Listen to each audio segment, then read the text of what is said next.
Good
morning. My name is David Yackel, a member of this church, and it's my job today to welcome you here to All Souls Unitarian Universalist Church of Kansas City. And one of the things we always want to do is make sure that we welcome any guests or visitors that we have. So if we have any guests or visitors that would like to stand and introduce themselves, or if a member has met one in the lobby, please stand up and introduce yourself and tell us where you're from. In the back. I'm a person from Liberty. Welcome. Welcome. Please.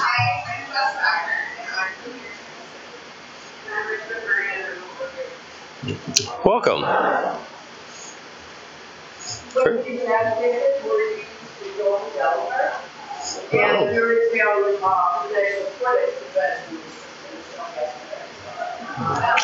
Welcome.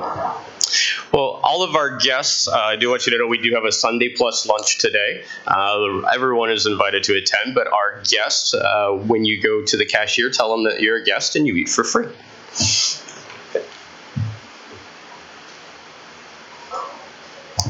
I also want to take this opportunity to welcome someone who's not exactly a guest, but you need to be introduced to Rebecca Gant.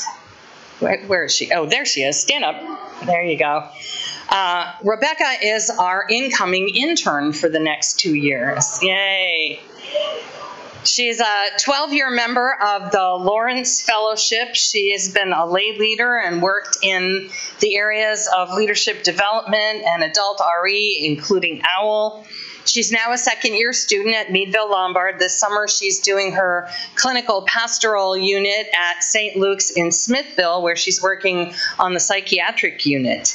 She will begin her official time with us in September. She'll be here for 2 years part-time, so we won't be seeing quite as much of her as we would a full-time person, but we'll have her around longer.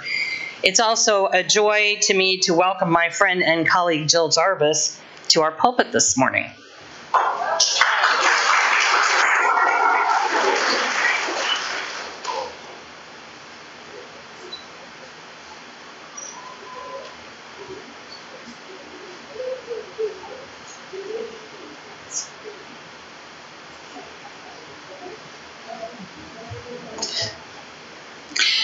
Do not come to be talked out of the urgency you feel pressing upon your life, or to try to ignore this rising rhythm in your chest, calling you to become brave. Come instead for courage, for clarity, and companions, friends who will hear the beginning beat and start dancing along. Come to praise the waking up, the promise to keep going. Come to rage on purpose and to grieve in public. Come to call for a new world built on the seeds of beauty that we scatter everywhere. For after the marching comes the music and the marking of time and the claiming of this moment with an eye on the long arc of history and the good work that remains just ours to do. Let us come in that we might come alive again giving thanks for the cooling rain, and the bright hope of being on this path with one another. Come, let us worship together.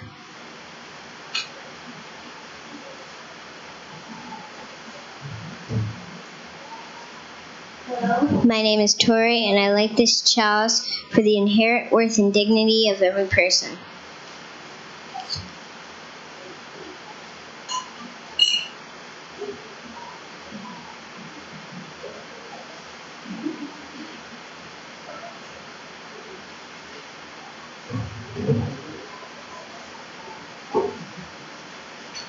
And if you would stand and join me in saying our covenant together. Goodwill is the spirit of this church, and service is its law. This is our great covenant, to dwell together in peace, to seek the truth and love, and to help one another. And if you'd stay standing as we sing our opening hymn.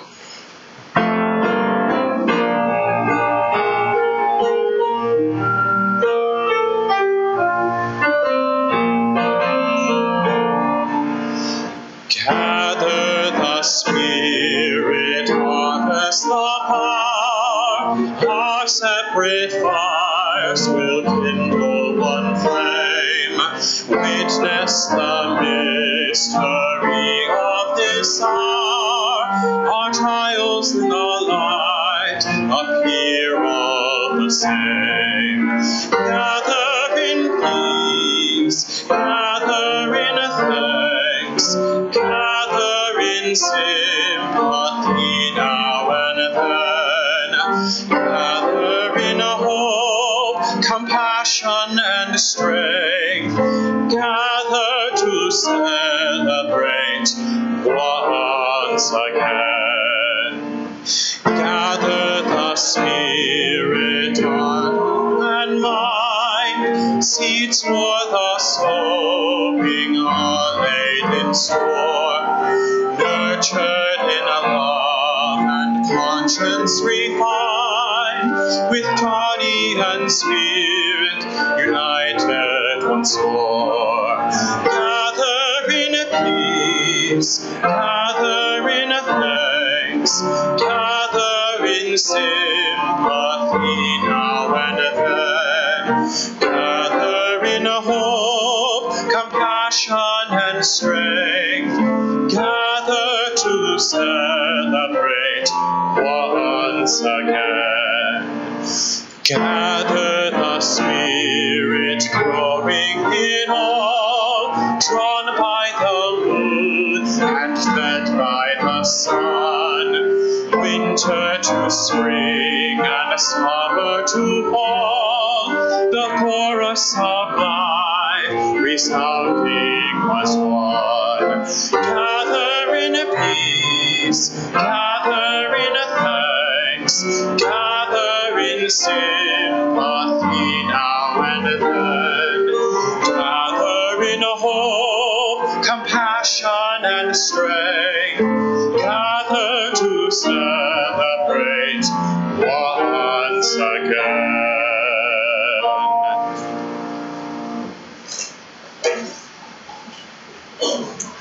I would like to invite the children to come forward for a story. It's really a story for everyone. Huh.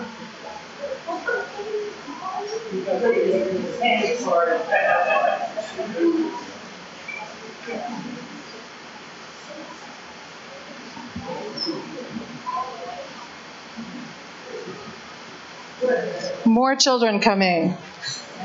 Hey. All right. Honorary children, welcome, everybody. So I want to tell you the story. Oh, there's more. Come on up.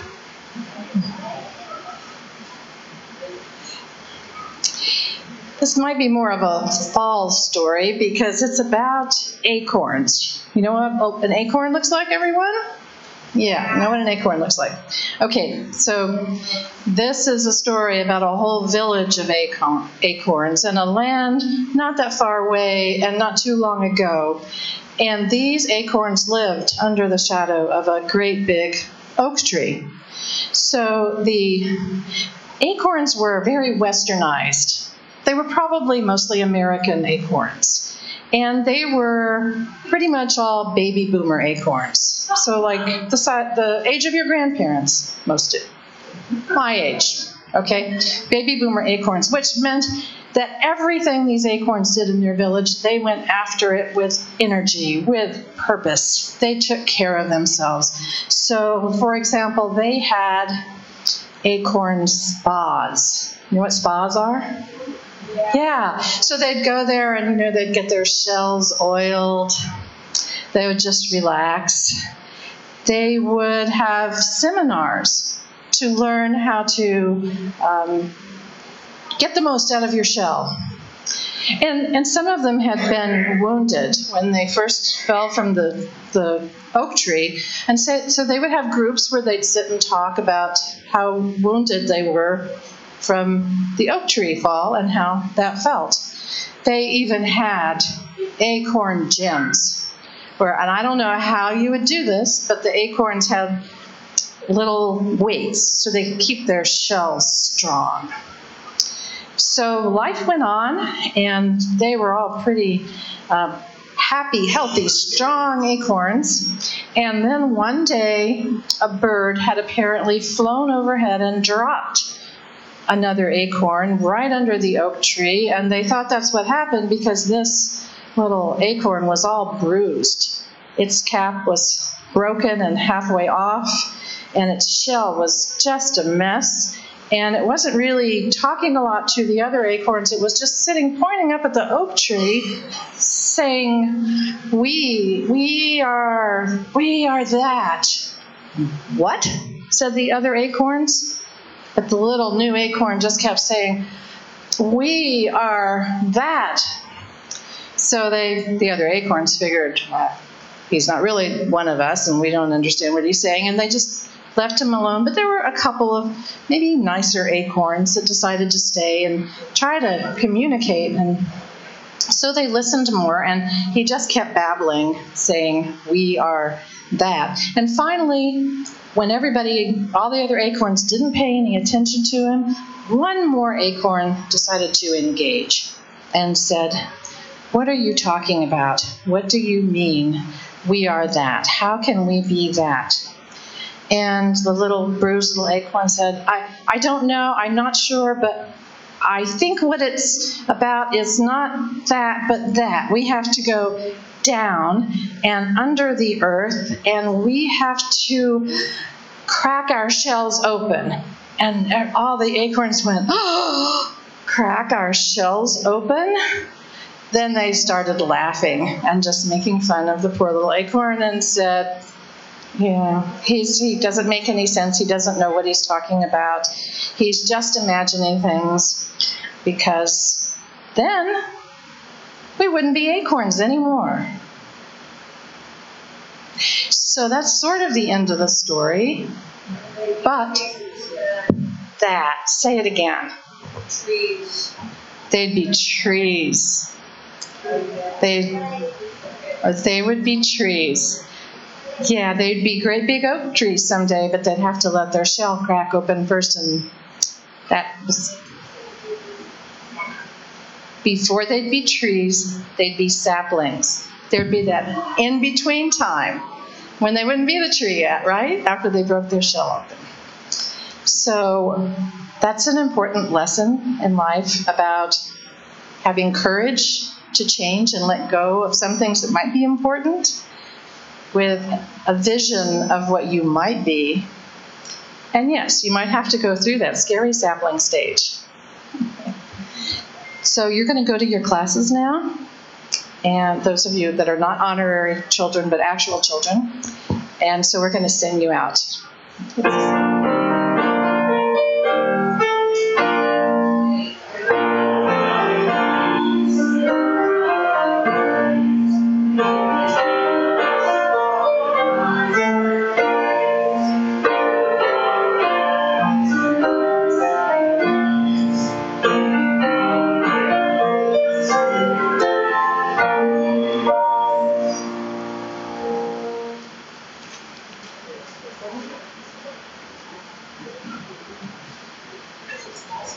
That's an artifact. Okay. Good morning. 3 Sundays a month, half of all designated money in the basket goes to the church, and the other half goes to an organization that works for good in our community. On 1 Sunday a month, all undesignated money in the basket goes to the church's general budget. And on that Sunday, someone from the board gets to make the invitation to the offering. Well, this is that Sunday. I am Andrea Johnson, one of the newest members of the board, but I will not be asking you to put money in the basket today. Instead, I'm going to ask you to pick up one of the flyers on the chairs and consider giving electronically instead. We have paired with Give Plus to offer new, improved methods of e-giving for those of you who, like me, always have our phone and a credit debit card and seldom have currency that folds. You can now choose to give online, by an app on your phone, or by text. All of these options will let you designate where your donation is to go. Some examples are the general fund, special offering, pledge, capital campaign, and more. You can even use it to pay for Sunday Plus lunch. Just let the cashier know that you paid with your phone. And what I love is that I can set my pledge to come out on a recurring schedule, knowing that if I have an unusual bill come up, I can hold the payment. Another thing I like is all the recurring options. I chose biweekly. I get paid biweekly, and I don't know about you, but I love it when twice a year I get a third paycheck in a month. Bonus, I had been paying monthly up till now, but now with the new Give Plus, I've set it up to take half of what I'd been giving monthly on each of my paydays. So now when I get that bonus check, so does the church. I just increased my pledge by 8% painlessly. Just remember, if you do this or find another way to increase your pledge, to let the office know by filling out your pledge form so that they know what your pledge is and can work with that. So what is the benefit of setting up your pledge to recur automatically? The church has more predictable income, especially in the summer months. There is no data entry for our e-giving transactions, as Give Plus works with our church management programs. You can focus on the fun parts of church, like service, people, and sharing a meal. And speaking of meals, you could win a free meal by setting up your e-giving on a recurring pattern. Read more about that in the July Flame. Once we have 25 people who have set up new recurring pledge payments, we'll have a cookie reception to celebrate. If you have questions about any of the e-giving options, I'll be in the lobby after services all this month. And I know I said I wouldn't ask you to put money in the basket as it comes by, but I won't stop you. The offering will now be given and gratefully received.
If you'll please help me dedicate today's offering.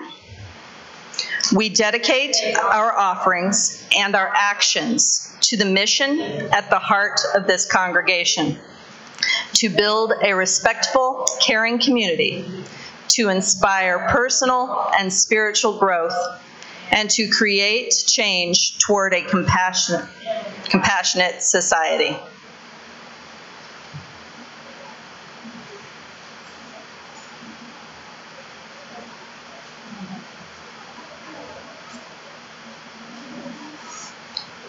I invite you now to join me for a time of prayer or meditation, followed by a unison sung response, and we'll stay seated for that.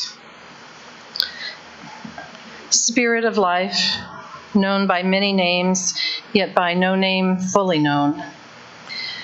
We gather today with hopes and dreams, some fully realized and still life-giving, some born of the passions and possibilities of past lives and no longer resonant with who we are.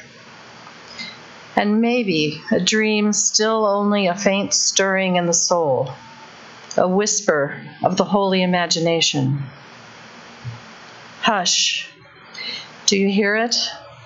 Calling our name, calling us to honor a past not quite forgotten. Do you hear it calling us to embrace a future not fully imagined? The world is shifting under our feet. In desperation, we cling to what is familiar, even knowing that this safe, familiar world has long been a danger to so many for whom a sense of safety is itself a life-threatening risk. We are all being called in this very moment.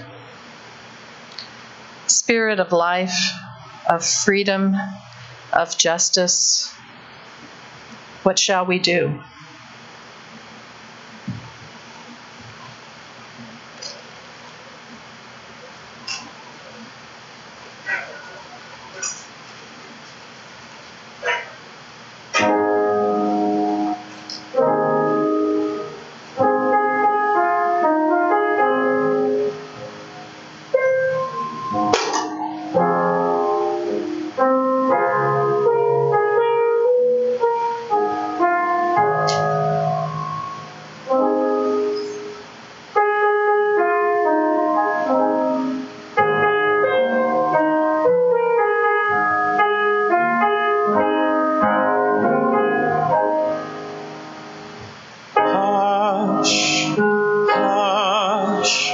Somebody's calling my name.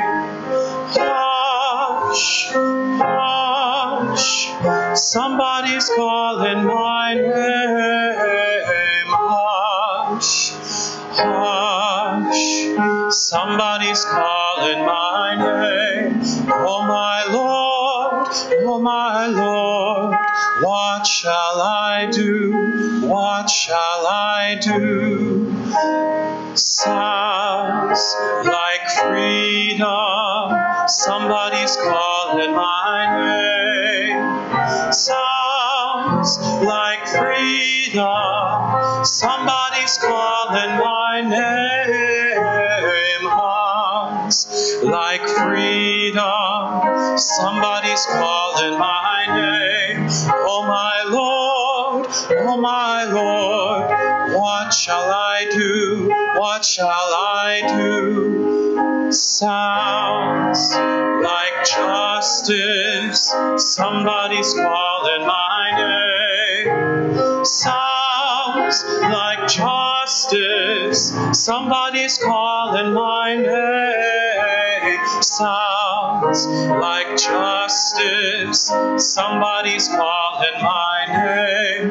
Oh my Lord, oh my Lord, what shall I do? What shall I do?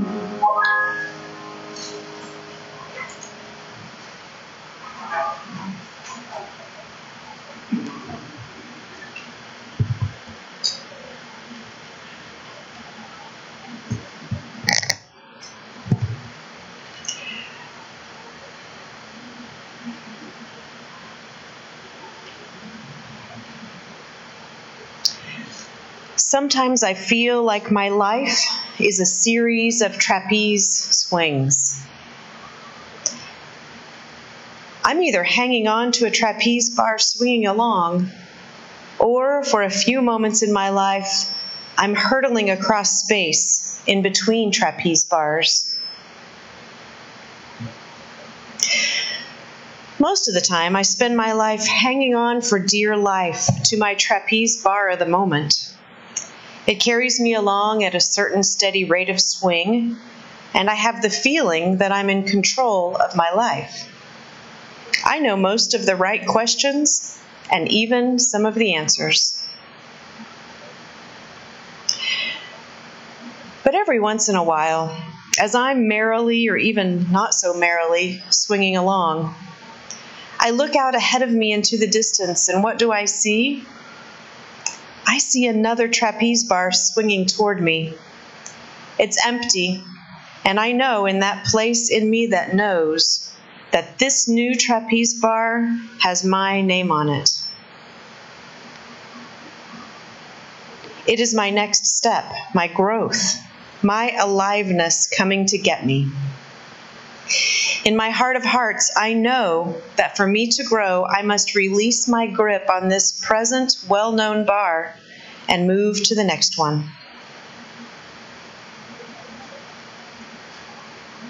Each time it happens to me, I know, I hope, and I pray that I won't have to let go of that old bar completely before I grab the new one. But in my knowing place, I know that I must totally release my grasp. And for some moment in time, I must hurtle across space before I can grab onto the new bar. Each time, I am filled with terror. It doesn't matter that in all my previous hurdles across the void of unknowing that I have always made it.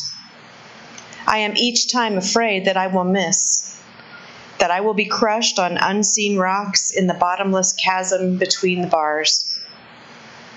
I do it anyway. Perhaps this is the essence of what the mystics call the faith experience.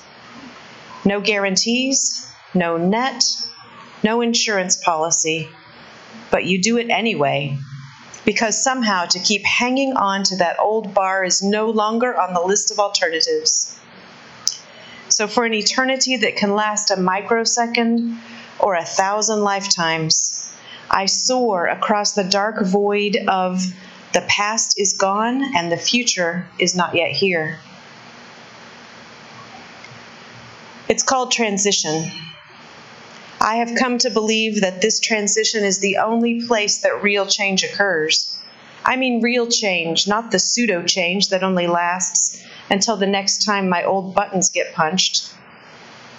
I have noticed that in our culture, this transition zone is looked upon as a no thing, a no place between places. Sure, the old trapeze bar was real, and that new one coming towards me, well, I hope that one's real too. But the void in between, is that just a scary, confusing, disorienting nowhere that must be gotten through as fast and as unconsciously as possible? No. What a wasted opportunity that would be. I have a sneaking suspicion that the transition zone is the only real thing, and that the bars are illusions we dream up to avoid the void where real change and the real growth occurs for us. Whether or not my hunch is true, it remains that the transition zones in our lives are incredibly rich places. They should be honored, even savored. Yes, with all the pain and fear and feelings of being out of control that can, but not necessarily accompany transitions. They are still the most alive, most growth-filled, passionate, expansive moments in our lives. So transformation of fear may have nothing to do with making fear go away, but rather with giving ourselves permission to hang out in the transition between trapezes. Transforming our need to grab that new bar, any bar, allows ourselves to dwell in the only place where change really happens. It can be terrifying. It can also be enlightening in the true sense of the word. Hurtling through the void, we may just learn how to fly.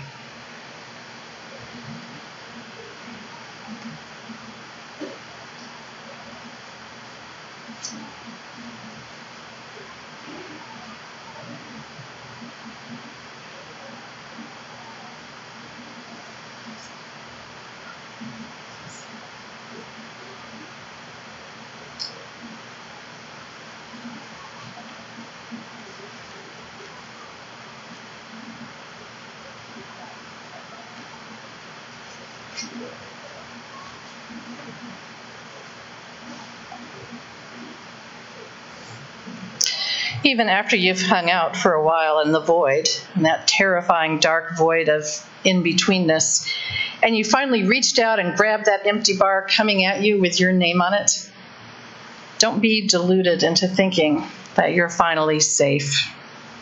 Oh no. Growth and transformation are processes, not once-in-a-lifetime phenomena. The opportunities keep presenting themselves one after another. Each time one shows up, you can keep clinging to your present security bar, or fling yourself into the void and get ready to grab the next one. Either way, yet another bar will be there at some point. More aliveness coming to get you. Sometimes when you least expect it. Often when you least want it. But let's leave the melodrama of the trapeze metaphor and instead think about calling, a more spiritual term for this bar with your name on it, this aliveness.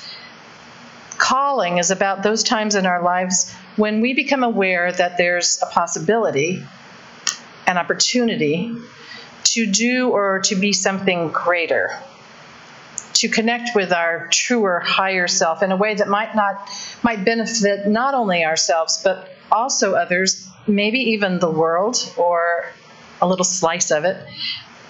It's when we can see the opportunity not to spend any more time in the same incarnation, but to reimagine and reinvent ourselves. Theologian Frederick Buchner described it as the place where your deep gladness and the world's deep hunger meet. When those calls show up, no surprise, so does resistance. And here I have to return to the trapeze imagery again, because to imagine yourself high in the air, clinging to this bar that's allowing you to defy gravity as long as you keep holding on, and knowing you could or should or must grab this next bar coming toward you, but in order to do that, you first have to let go of what's holding you up and keeping you safe, and fling yourself into the void where you will fly through the nothingness with the hope, the intention of grabbing onto that next bar, but it's not a certainty, right? Every time I see that film clip, imagining the sensation of being suspended in midair with no support, it feels terrifying. Of course, that risk, that danger possibly lurking in the unknown, is exactly why that in-between time is so rich with possibilities. It's the place where significant change happens because of the internal struggle between the familiarity of what was and the vision of what could be. There's a fascinating book written by Stephen Pressfield, who's a best-selling novelist and a screenwriter. It's called The War of Art, and it's primarily directed at artists, but it speaks to any creative effort we might undertake. I feel the truth of his claim that the power of creativity is always matched by an equally powerful resistance that's strong enough to effectively bury any call to create something that's new and better. And he has a list of what he calls resistance's greatest hits. These are the sort of endeavors that most commonly elicit resistance. And I think that these greatest hits are also a pretty good list of what might be callings in the spiritual sense, or if you will, possibilities for aliveness coming to get you. So I invite you to listen to this list and see if anything reminds you of a time when your heart recognized the next call and resistance showed up. The pursuit of any calling in the arts, however marginal or unconventional, the launching of any entrepreneurial enterprise, any program of spiritual advancement, any course or program designed to overcome an unwholesome habit or addiction, education of every kind. And listen to this next one, considering what we as Unitarian Universalists have been confronting in the last couple of years. Any act of political, moral, or ethical courage, including the decision to change for the better some unworthy pattern or thought or conduct in ourselves. The undertaking of any endeavor whose aim it is to help others.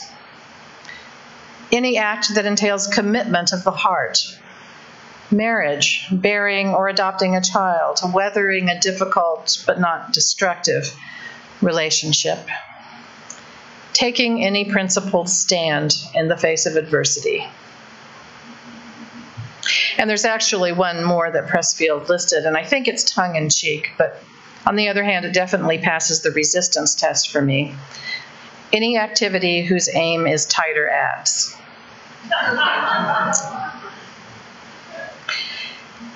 And Pressfield writes that the important thing about resistance is that it usually shows up only when the action we're contemplating derives from our higher nature instead of our lower. So our higher nature, which is non-defensive, self-aware, compassionate, cooperative, self-differentiated, and not our lower nature, which is fear-based and tribalistic.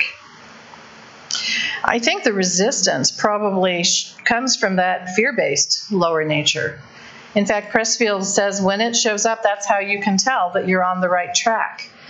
As an example, he says that, if you're in Calcutta and you're working long hours for the Mother Teresa Foundation, and you find yourself having dreams of leaving to start a telemarketing company, resistance may not show up in full force. You may not be on the right track.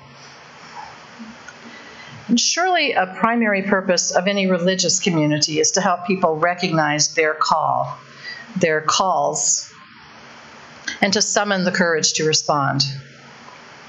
In fact, in Unitarian Universalism, that's our third principle, encouragement to spiritual growth in our congregations. I know a lot of you have heard your calls here at All Souls, calls to leadership, calls to bring your gifts of music, to deepen and enrich the worship experience, calls to enhance your understanding of our religious heritage in order to make it real in the lives of children and youth, calls to speak up and speak out to name privilege and systemic racism and misogyny and classism and dare to risk finding them within yourself and in the institutions that you support. Because institutions themselves are also offered opportunities to recognize their calls. They're also offered the choice to summon the courage and accept the risks of responding. Unitarian Universalism has chosen to fling itself right into the void in the past couple of years, finding the courage, accepting the risks, which are many. And right now, we are living in that messy, ambiguous, painful, often terrifying time of re-examining how or even whether we've been practicing what we've long preached about justice and equity and compassion. And we can't see where this is going. So we're forced to linger for a while, and maybe a long while. Who knows how long? In that in-between space that some find hopeful and others find excruciating. That place where transformation happens. Shall we let go of ways that so many of us are comfortable and familiar with? Shall we recognize the harm our long-established systems perpetuate?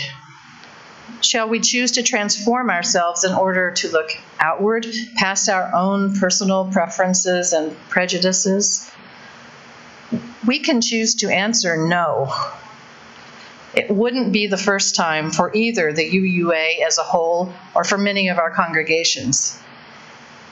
But here's yet another chance, dear Unitarian Universalists, to hurtle through that terrifying void and maybe to learn to fly. I've recognized several important calls in my life. Some, in fact, maybe most, went unanswered because that resistance showed up in full force. But I've been able to take that leap of faith into the void a few times, one of the most important being my call to ministry. And the resistance, wow, it really showed up. And I overcame it, and back it came. It was like a resistance whack-a-mole. Here's how it showed up the first time. I had a career as an international marketing executive. I mostly liked it, though sometimes not so much. In fact, increasingly, not so much. And when I'd been here at All Souls, staying very deliberately under the radar for about 8 years, one of my favorite members, Joe Bader of blessed memory, tried to recruit me to be a moderator. Listen, I told him, and listen carefully.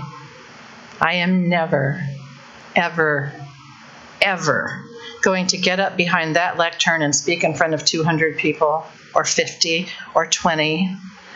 I'm an introvert. Ask me to do something else because that won't be happening. Joe said, okay, I'll ask again later.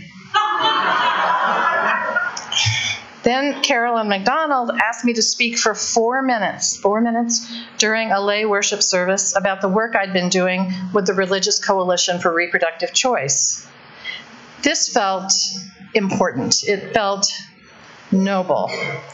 I said no several times, but I eventually caved.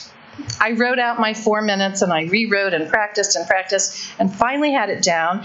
And then when we rehearsed, Carolyn said, oh, I also wanted you to talk about how you worked at the pro-choice booth at the state fair, so you can have 5 minutes. So I rewrote and practiced some more. I remember vividly almost shaking with anxiety when I entered this pulpit that day. But I did it. And I kind of liked it, actually. So then I tried moderating, and I liked that too. After several months, Joe Bader told me, I knew it. Once you get a taste for it, you can't stop. You're a ham at heart. Who knew? Did you know that embracing new ways of being may actually be genetically more difficult for some people? National Public Radio had a story a few months ago about a family, a couple with 2 grown daughters, Kathy and Maddie. The youngest daughter, Kathy, is an activist who works for equal rights for gender nonconforming and trans people. Her older sister, Maddie, is a lesbian. Their 60-year-old dad is a composer who's been living as gender nonconforming for the last 7 years. Both daughters totally get it and support their dad intellectually and ideologically. Kathy is completely comfortable with her dad's gender ambiguity, but Maddie has spent years feeling destabilized by it. On the one hand, she's instinctively afraid of it, and on the other hand, she hates feeling that way. So Maddie keeps trying. Even though the harder she tries, the more profoundly uncomfortable she feels. This story was presented on NPR to illustrate recent research by 2 Harvard psychologists, Jerome Kagan and Nancy Snidman. When they confronted 4-month-old babies with unfamiliar objects like masks making strange noises, some of the babies were just worse at handling what they've never experienced before. They kick and they cry and they try to look away.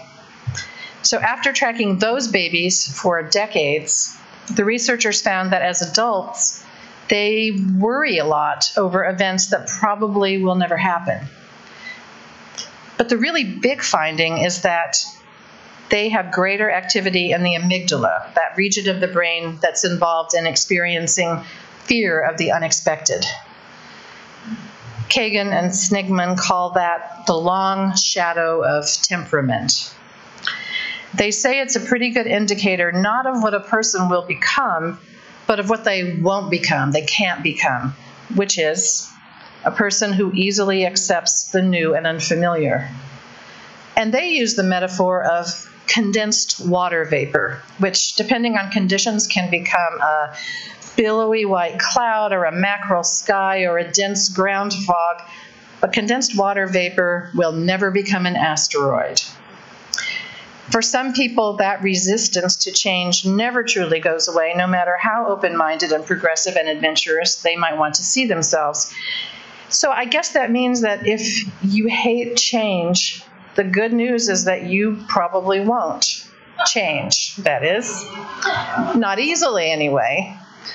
But it helps to know that, because especially when you're faced with the possibility of answering one of your life's calls, because the only way past that resistance is straight through it.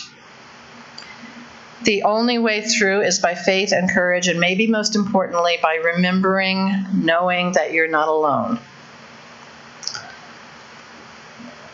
For most of us, major transitions don't come without a sense of loss. And that includes transitions that we hope for and expect.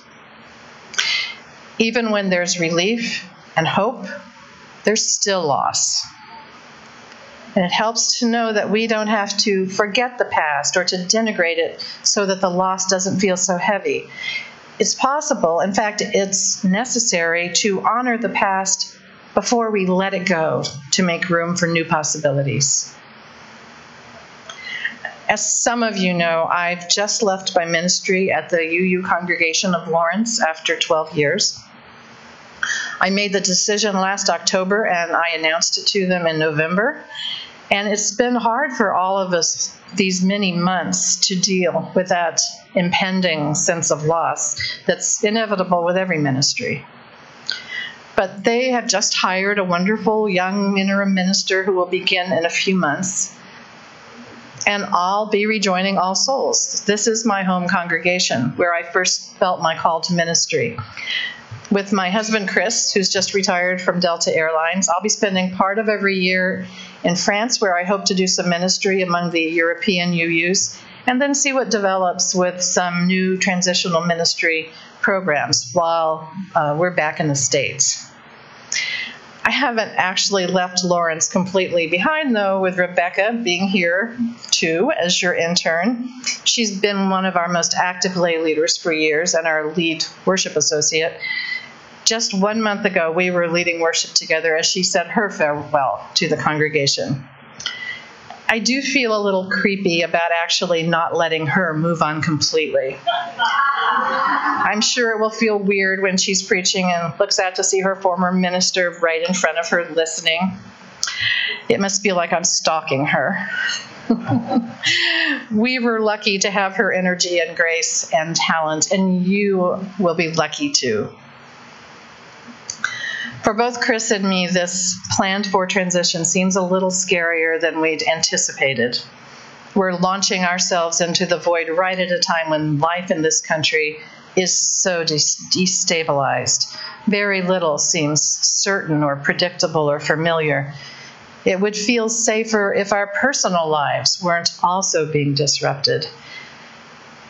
That we've even felt secure up to this point is surely indicative of both privilege and self-delusion. So many people have never felt safe here. And the reality is that for all living beings, whatever safety might be achieved is always temporary. In ways that so many of us, especially the privileged among us, never anticipated in our wildest dreams.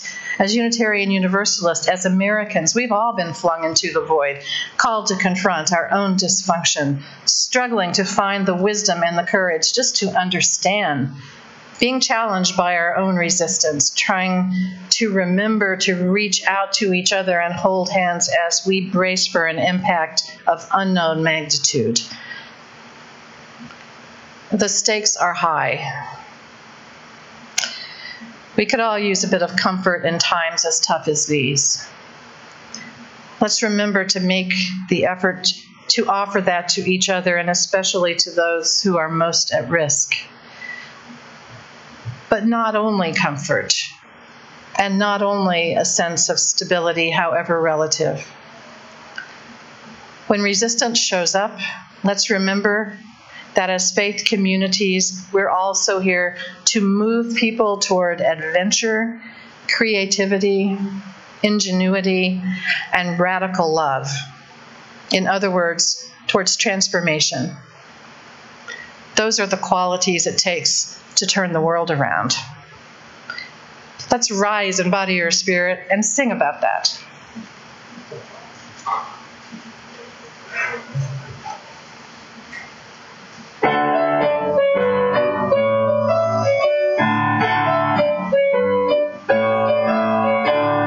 We come from the fire, living in the fire. Go back to the fire, turn the world around. We come from the water, living in the water. Go back to the water, turn the world around. We come from the mountain, living in the mountain. Go back to the mountain, turn the world around. Oh, so is life. So is life. Oh, so is life. So is life. Do you know who I am? Do you know who you are? Do we one another clearly? Do we know who we are? Oh, so is life. So is life. Oh, so is life. So is life. Water make the river, river wash the mountain. Fire make the sunlight, turn the world around. Heart is of the river, body is the mountain. Spirit is the sunlight, turn the world around. We are of the Spirit, truly of the Spirit. Only can the Spirit turn the world around. Whoa, so is life. So is life. Whoa, so is life. So is life. Whoa, so is life. So is life. Whoa, so is life. So is life.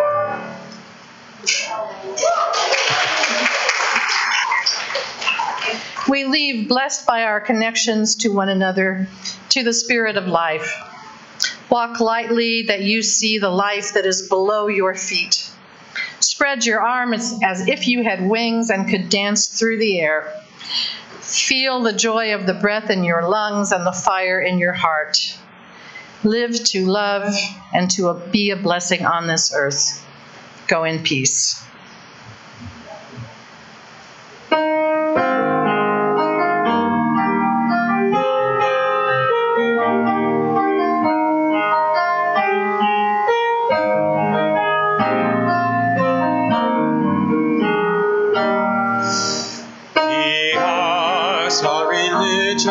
Which like sunshine goes everywhere, its temple or space, its shrine of a good heart, its creed or truth, its ritual